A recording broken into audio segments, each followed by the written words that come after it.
Затнат нос и зачестени секрети од истиот е препознатливо заболување кај децата.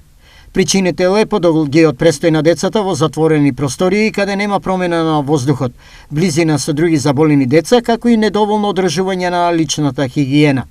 Што фактички представува затнувањето на носот? Носот од внатрешната страна е покриен со лигавица, која што лигавица лачи секрет кој што има заштитна функција.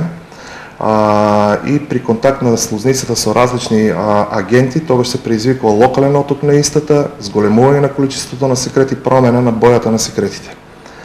Причинители на затнувањето на носот во најчестите случаи тоа се настинките или така наречени банални инфекции. Зачестена кашлица, болки во мускулите и намален имунитет се еден од честите симптоми при појавата на затнување на нос.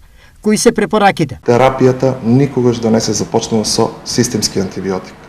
Лекувањето на затнувањето на носот и секретите од него поголемиот дел од случаите поминува со симптоматска терапија, локални деконгестиви, прием на повише течности, антипиретици, антихистамини, локални комбинирани капки, инхалации. Статистичарите пресметале дека во текот на една година 6 до 8 пати дете се соочува со затнат нос.